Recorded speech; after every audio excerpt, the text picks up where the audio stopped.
नमस्कार बच्चों। आज हमारा जो टॉपिक है वो देसी रियासतों में आज़ादी की लड़ाई पे है। उससे पहले मैं आपको बताना चाहूँगी कि आपके जो बीए पार्ट थर्ड में दो पेपर हैं। एक पेपर है आधुनिक भारत का और दूसरा पेपर है समसामयिक भारत। समसामयिक भारत जिसका मतलब है कि इसमें अन्य विषयों को सम्मिलित किया गया है। इसमें आप विज्ञान के बारे में, इसमें आप संगीत के बारे में, इसमें आप राजनीति विज्ञान के बारे में पढ़ेंगे। तो इसमें से एक टॉपिक है देसी रियासतों में आज़ादी की लड़ाई, वैसे है देसी राज्यों का विलय या देसी रियासतों का विलय। तो इसमें यह है कि अंग्रेजों ने जिस तरह का अतिक्रमण किया और अपनी वैश्विक सत्ता स्थापित करने के लिए जो नीतियाँ अपनाई, उनके चलते इस उपमहाद्वीप के 25वें हिस्से पर भारतीय राजाओं महाराजाओं का शासन कायम रहा। ये देसी रियासतें छोटी बड़ी हर तरह की थी। हैदराबाद, मैसूर, कश्मीर जैसी रियासतों का आकार तो कई यूरोपीय देशों के बराबर था और कई रियासतें ऐसी भी थी जिनकी आबादी बेमुश्किल कुछ हजारों में रही होगी। इन रियासतों में एक सामान्य बात यही थी कि ये सभी अंग्रेजी हुकूमत की संप्रभुता को मानती थी, क्योंकि हम अधीन थे किसके? अंग्रेजों के। तो अंग्रेजों की बात माननी थी। यह यहाँ पर हम पढ़ रहे हैं कि देसी रियासतों में आज़ादी की लड़ाई, जैसे कि नाम से ही स्पष्ट है कि देसी रियासतें अब स्वतंत्र होना चाहती थी, लेकिन अंग्रेजों ने यहाँ पर एक चाल रख दी कि उनको स्वतंत्र छोड़ दिया, या तो वह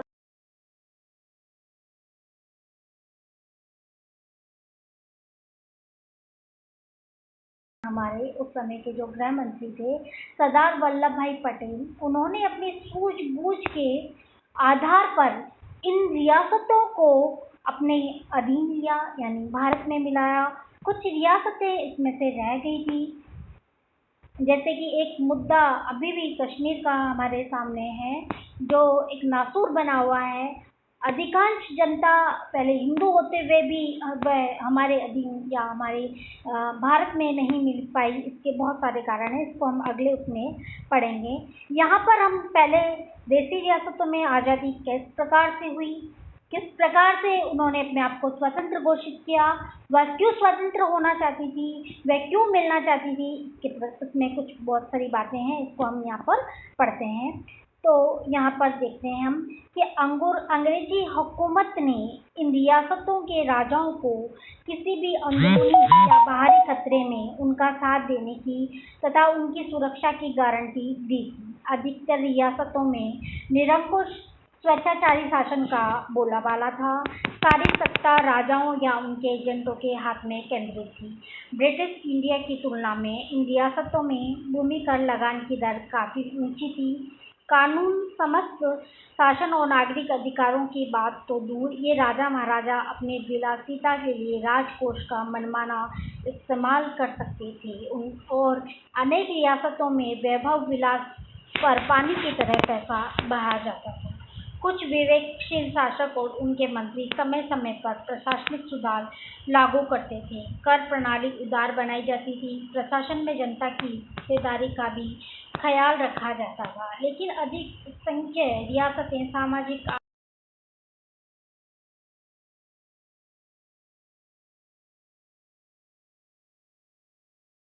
और राजा अपने उस पर बहुत खर्च करते थे, बहुत विलासितापूर्ण वो जीवन व्यतीत करते थे। उन्हें गरीब जनता से कोई मतलब नहीं था। गरीबी और पिछड़ेपन के लिए केवल हम रियासतों को खुद जिम्मेदार नहीं थी। 20वीं सदी में भारतीय रियासतों की इस दुर्दशा के लिए मूलतः हम अंग्रेजी हुकूमत को जिम्मेदार मानते हैं। अंग्रेजों ने इन राजाओं को राष्ट्रीय आंदोलन को कमजोर करने के लिए इस्तेमाल किया। आंदोलन जो जो जोर पकड़ता, अंग्रेजी हुकूमत इन राजाओं को बेतौर ढाल समेत इस्तेमाल करती थी। यदि कोई भी राजा राष्ट्रीय आंदोलन के प्रति तनिक भी सहानुभूति जताता तो उसे शक की नज़रों से देखा जाता। जैसे महाराजा बड़ौदा रियासत में सुधार कार्यक्रम लागू करने वाले राजाओं पर अंग्रेजी हुकूमत तरह तरह के दबाव डालती थी, उन पर खुफिया नज़र भी रखी जाती थी। लेकिन बड़ौदा और मैसूर जैसी रियासतों के शासक इन तमाम दबावों के बावजूद अपने यहाँ औद्योगिक व कृषि विकास कार्यक्रम तथा राजनीतिक और प्रशासनिक सुधारों को लागू करने में कुछ हद तक कामयाब रहे। शिक्षा पर काफ़ी ध्यान दिया गया। ब्रिटिश इंडिया में भारतीय राष्ट्रीय आंदोलन का प्रसार और लोकतंत्र, नागरिक अधिकारों तथा उत्तरदायी शासन प्रणाली के प्रति बढ़ती हुई राजनीतिक चेतना ने देशी रियासतों की जनता को प्रभावित किया। ये बहुत सारे ये कारण थे, इसको आप अंडरलाइन करेंगे कि ऐसे क्या कारण थे कि लोकतंत्र, ब्रिटिश इंडिया में भारतीय राष्ट्रीय आंदोलन का प्रसार और नागरिक अधिकारों और उत्तरदायी शासन प्रणाली, ये बहुत सारे मेन कारण थे जिन्होंने देशी रियासतों में आज़ादी का बीज निहित कर दिया। उन्होंने जनता के बीच राजनीतिक चेतना जगाने में महत्वपूर्ण भूमिका निभाई और सबसे प्रमुख रूप से कारण था 1920 में गांधी जी के नेतृत्व में जो असहयोग आंदोलन हुआ, खिलाफत आंदोलन हुआ, उसने समस्त रियासतों में अनेक जन संगठनों को जन्म दिया। मैसूर, हैदराबाद, बड़ौदा, जामनगर और इंदौर, नवानगर और कठियावाड़ और दक्कन की रियासतों में राज्य Jan conference, state people's conference का गठन हुआ। 1927 में ये प्रक्रिया अपनी प्रकाष्ठ पर पहुंची जब दिसंबर 1927 में अखिल Bharatiya Rajya Jan conference, all India state people's in Rajya Jan conference का आयोजन किया गया। इसमें विभिन्न रियासतों से आए 700 राजनीतिक कार्यकर्ताओं ने भाग लिया। इनके आयोजन में महत्वपूर्ण भूमिका निभाई। बलवंत राय मेहता, मणिलाल कोठारी और जी.आर. अबेडकर ने भी महत्वपूर्ण भूमिका निभाई। बच्चों, इनके नाम आप नोट करेंगे, आपके कंपटीशन एग्जाम में बहुत बार पूछ लिया जाता है। बलवंत राय मेहता, मणिलाल कोठारी और जी.आर. अबेडकर। अब हम आते हैं कि कांग्रेस ने 1920 में नागपुर अधिवेशन में पहली बार देशी रियासतों के प्रति अपनी नीति घोषित की। यहाँ पर एक क्वेश्चन बनता है, कब कांग्रेस ने या कौन से अधिवेशन में पहली बार देशी रियासतों के प्रति अपनी नीति घोषित की? तो कौन सा है? 1920 का नागपुर अधिवेशन में एक प्रस्ताव पारित कर रियासतों के राजाओं से तुरंत उत्तरदायी सरकार के गठन की मांग की गई। साथ ही साथ कांग्रेस ने रियासतों की जनता को कांग्रेस का सदस्य बनने की अनुमति दी, लेकिन यह हिदायत भी दी कि ऐसे लोग कांग्रेस के नाम से रियासत के अंदर राजनीतिक गतिविधियां शुरू नहीं कर सकते। व्यक्तिगत हैसियत या स्थानीय राजनीतिक संगठनों के सदस्य के रूप में राजनीतिक गतिविधियां शुरू करने या उनमें हिस्सा लेने की पूरी छूट थी। कांग्रेस ने बहुत सोच समझकर रियासतों की जनता पर ये प्रतिबंध लगाया था। ये राष्ट्रीय आंदोलन के लिए फायदेमंद था, कारण ब्रिटिश इंडिया और देशी रियासतों के राजनीतिक हालात काफ़ी भिन्न थे। ये नहीं, एक रियासत ने राजनीतिक हालात दूसरी रियासत से भिन्न भी थे। 1927 में कांग्रेस ने 1920 के अपने प्रस्ताव को 1920 यानी नागपुर अधिवेशन को पुनः दोहराया। जवाहरलाल नेहरू ने 1929 में 1929 में लाहौर अधिवेशन में घोषणा की कि देशी रियासतें शेष भारत से अलग नहीं रह सकती। ये बच्चे आप नोट करेंगे। 1929 लाहौर अधिवेशन किसने कहा था? जवाहरलाल नेहरू ने कहा कि देशी रियासतें शेष भारत से अलग नहीं रह सकती। इन रियासतों की तकदीर का फैसला सिर्फ वहाँ की जनता ही कर सकती है। बाद के वर्षों में कांग्रेस के राजाओं से रियासतों की जनता के मौलिक अधिकारों की बहाली की मांग की गई थी। और यहाँ पर इसी क्रम में कि ऐसे क्या कारण थे कि देशी रियासतों के विलय की बात आई या देशी रियासतों ने अंग्रेजों के विरुद्ध विद्रोह कर दिया।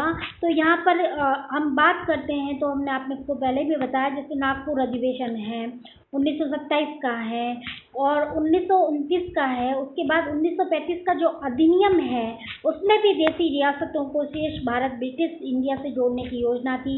इन्हें मिलाकर भारत को एक संघीय स्वरूप प्रदान करने की योजना थी। संघीय विधानमंडलों में रियासतों को प्रतिनिधित्व मिलना था, लेकिन चाल ये भी थी कि रियासतों से प्रतिनिधि चुनने का अधिकार खुद राजाओं महाराजाओं को दिया जाए। रियासतों से चुने गए प्रतिनिधियों की संख्या संघीय विधानमंडल की कुल सदस्य सदस्य संख्या 1/3 थी। अंग्रेजी हुकूमत का इरादा राजाओं के इन एजेंटों को राष्ट्रीय आंदोलन के खिलाफ इस्तेमाल करना था।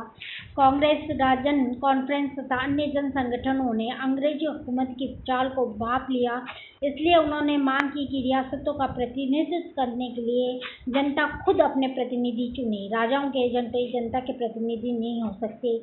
ये मांग इस बात का प्रमाण थी कि रियासतों में अब जनता लोकतांत्रिक सरकार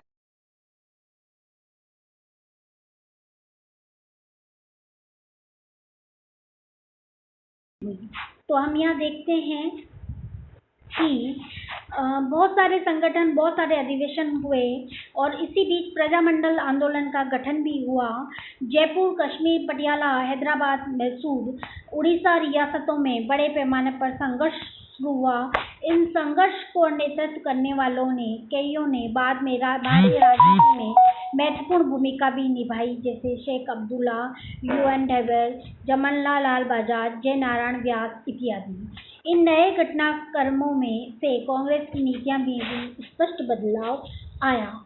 जो कांग्रेस 1938 में हरिपुर अधिवेशन में ये कह रही थी कि रियासतों की जनता कांग्रेस के नाम से रियासतों के भीतर कोई आंदोलन नहीं छेड़ती, कुछ ही महीनों बाद वही कांग्रेस रियासतों के प्रति अपनी नीति बदलने को तैयार थी। अब हम आगे इसमें देखें कि द्वितीय विश्व युद्ध के बाद छिड़ने से राजनीतिक माहौल में जबरदस्त बदलाव आया। कांग्रेसी सरकारों ने इस्तीफे दे दिए। अंग्रेजी हुकूमत ने भारतीय प्रतिरक्षा कानून, डिफेंस ऑफ इंडिया रूल पास किया। रियासतों में भी राजनीतिक गतिविधियां थम सी गई थी, लेकिन 1942 में फिर राजनीतिक संघर्ष ने जोर पकड़ा। भारत छोड़ो आंदोलन शुरू हुआ। इस बार कांग्रेस ने ब्रिटिश इंडिया और देसी रियासतों के बीच कोई भेद नहीं किया। रियासतों में भी संघर्ष का संघानंत हुआ और रियासतों की जनता भारतीय स्वतंत्रता संग्राम में शामिल हो गई। अब रियासतों की जनता का भी नारा था, भारत छोड़ो। रियासतों को भारत राष्ट्र का अभिन्न अंग मानने की मांग उठाई गई।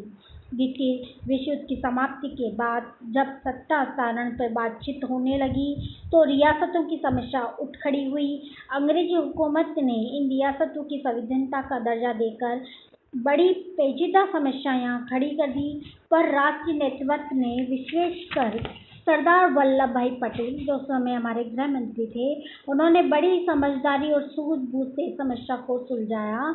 ज़्यादातर रियासतों ने कूटनीतिक प्रयासों, सैन्य बल व जन आंदोलन के खौफ से हथियार डाल दिए थे। भारत में मिलना उन्होंने कबूल कर लिया था। राजाओं ने विलय दस्तावेज, जिसे कहा गया था इंस्ट्रूमेंट ऑफ एक्शन, राजाओं ने विलय दस्तावेज इंस्ट्रूमेंट ऑफ एक्शन पर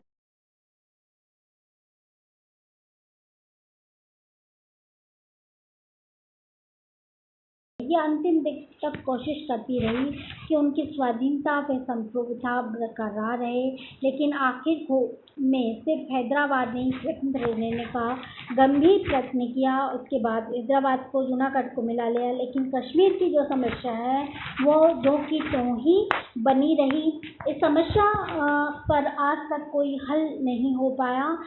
बहुत प्रयास किए गए लेकिन कोई सफलता हमें प्राप्त नहीं हुई।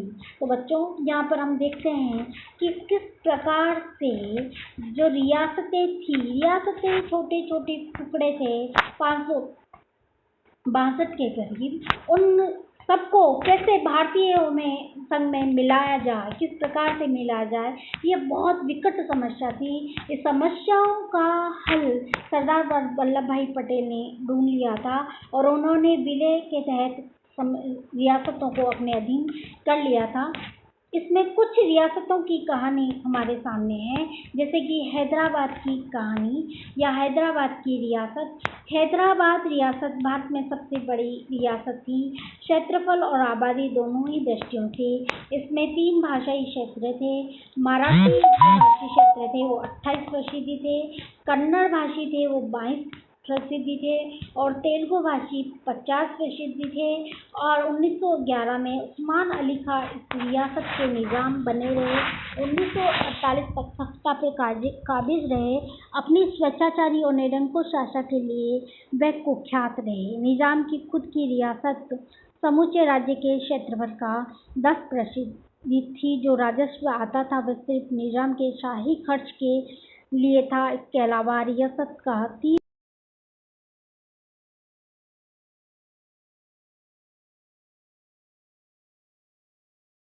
से जो लगान वसूल किया जाता था। रियासत की बहुसंख्यक जो जनता थी वो हिंदू थी। सांस्कृतिक व धार्मिक दमन का शिकार थी। उर्दू जबरिया दरबार की भाषा बनाई गई। इसे प्रोत्साहन देने के लिए कई कदम भी उठाए गए। उस्मानिया विश्वविद्यालय की स्थापना इसी उद्देश्य को पूरा करने के लिए की गई। रियासत की अन्य भाषाओं जैसे तेलुगु, मराठी और कन्नड़ के प्रति पूरी अपेक्षा बढ़ती जा रही थी। उन्हें केवल न केवल उर्दू पे ध्यान दिया गया और मुसलमानों का वहाँ पर बोलबाला था। आर्य समाज आंदोलन को जो 1920 के दशक में प्रभावी ढंग से उभरा था, बुरी तरह इन्होंने कुचल दिया था। आर्य समाजों को हुकूमत से इजाज़त लेनी पड़ती थी अगर कोई हवन कुंड करना होता था।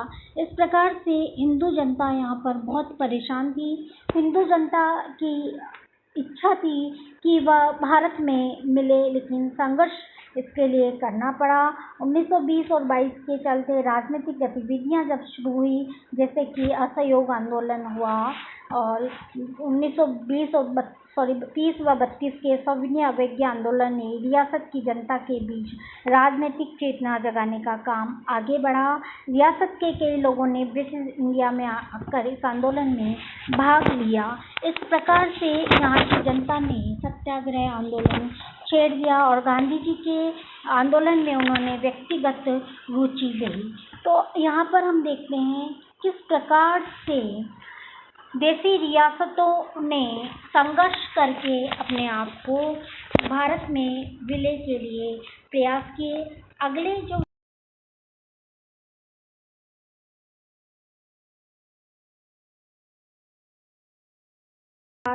भारत में विलय हुआ, हैदराबाद में जब 1938 में सत्याग्रह आंदोलन हुआ, तो सत्याग्रह आंदोलन का एक जत्था हैदराबाद राज्य कांग्रेस का सदस्य बताता है।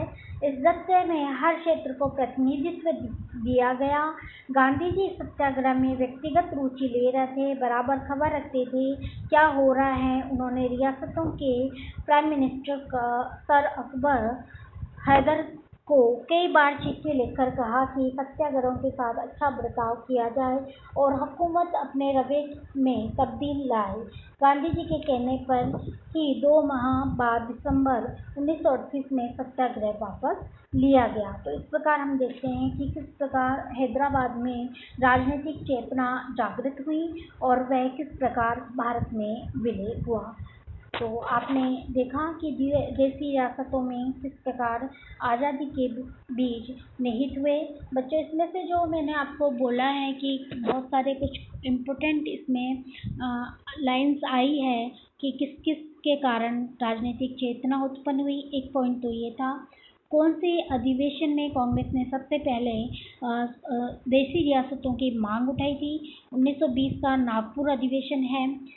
और जो सत्याग्रह आंदोलन हुए, भारत छोड़ो आंदोलन हुए या असहयोग आंदोलन है, उन्होंने किस प्रकार से देसी रियासतों को प्रभावित किया, इसके बारे में आप पढ़ेंगे। धन्यवाद।